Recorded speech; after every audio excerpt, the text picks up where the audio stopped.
Hi there, this is Dylan from British English Coach, and this is just a short video entitled Coach Yourself to Advanced English.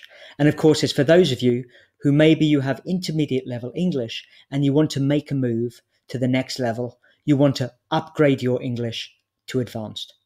And it's just a short video to give you some ideas and some tips and some advice to help you make that move. So my name is Dylan, and you can find me at www.britishenglishcoach.com. So first of all, motivation is very important. And motivation basically is identifying your purpose, creating your goals, and then making sure you stay motivated. Because without motivation, we stop doing something because we don't see a reason to continue. So the first step, of course, is to identify your purpose. So I would like you to ask yourself these 3 questions. Question number 1, what is your main reason for learning English? Question number 2, how will your life change with better English? And question number 3, what can you achieve with better English? So take a few moments and write down your answers to these questions. You could just think about them, but if you write something down, generally it becomes more real. It becomes more important if you write it down. Okay, so if you want to, you can pause the video and write down your answers to those questions. Now, here are some examples of things that people said. I want to learn English in order to go to Oxford University. If I speak good English, I will be able to live in the UK. And speaking better English will enable me to find work at an international company. Now, these are fine, but they don't go deep enough. We have to ask the question, why? Okay, why do you want to go to Oxford University? Why do you want to live in the UK? And why do you want to find work at an international company? Because if we don't have a good why answer for those questions, then our motivation will probably disappear over time. When things become difficult, we'll become discouraged. So there are other purposes which people use which aren't really suitable for this exercise. People say things like, I want to learn English grammar. Well, why? Why do you want to learn English grammar? Why is it so important to learn English grammar? Why is it so important to learn the rules of English grammar and the names of all the different tenses? Will that really help you achieve your goal? I want perfect pronunciation. Well, why do you want perfect pronunciation? My pronunciation isn't perfect. Who has perfect pronunciation anyway? We all make small mistakes. And will it really make such a difference? And also, even if you do work really hard to get perfect pronunciation, will it really be worth it? Will the effort, the time, maybe even the money you put into achieving perfect pronunciation really get you the benefits that you want? And something like, I want to get an A grade in my English exams. That's fine. But if you just need to pass your English exam in order to go to university, then maybe you don't need an A grade. Maybe a B grade will do. These are decisions that you have to make. And they're goals which may help you achieve your main purpose, but they may not be your primary reason for learning. Okay? Again, it's all about asking yourself, why? I want to have perfect pronunciation in English. That's my goal. So I can become a famous actress in Hollywood. Here we have a main purpose.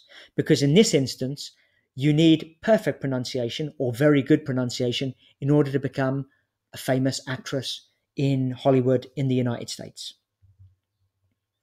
So just think a bit about the relationship between goals and your main purpose. Your goal might be, I want to get an 8 in my IELTS exam. Why? In order to take an MBA, get accepted on an MBA course at a university in the UK. Okay, that's your goal and that's your purpose. I want to speak fluent English so I can give great presentations to promote my business. Great, that's your why. Okay, that's the real purpose. That's what's really going to motivate you.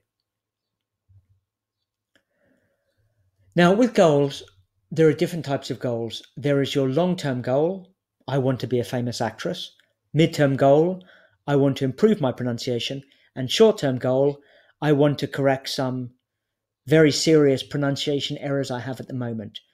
So our long-term goal, you have to go to your long-term goal and then go back and think, okay, what can I do in 1 year's time that will enable me to reach my long-term goal? And then when you have your midterm goal, maybe 6 months or 1 year or even 3 months, then you think about your short-term goals, the steps that will enable you to reach your midterm goal.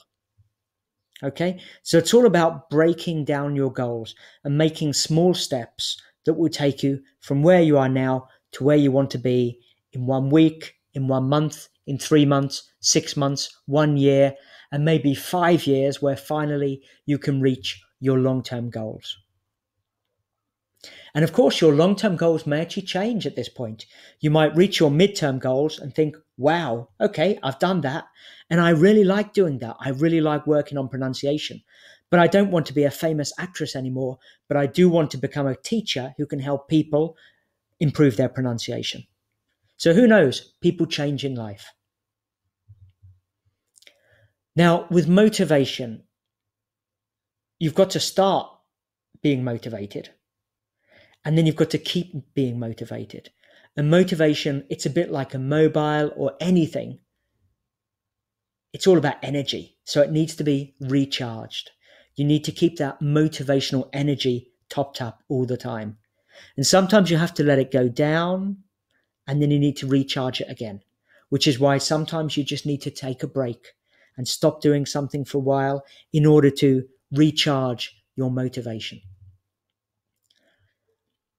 But the real key to staying motivated is developing habits, because if you have really good habits and something becomes normal, you don't have to think about motivation. You don't have to worry about willpower and trying to energize yourself anymore, because it's all done automatically through your habits. And with habits, for example, if you want to improve your English and you want to read all the time in English, well, you start small. You start reading 5 minutes a day, 10 minutes a day, and then increase over time. 10 minutes becomes 20 minutes, becomes half an hour. Then you read for an hour every day. Then you read for 2 hours every day. And then in time, you'll start reading everything in English. And then you have a habit. You have a great habit of reading English, so you don't have to worry about your motivation anymore because the habit is automatic. So I want you now to take action. 3 things I'd like you to do now after looking at this video. Write down your main purpose for improving your English. Then write down some long, some medium, and some short-term goals. And then related to these particularly short-term goals, write down some habits that you would like to develop. And that will give you an action plan just to start with at the beginning. Okay, so good luck with your English. If you have any questions, send me a message, britishenglishcoach@gmail.com. Okay, thank you for listening and good luck with your English.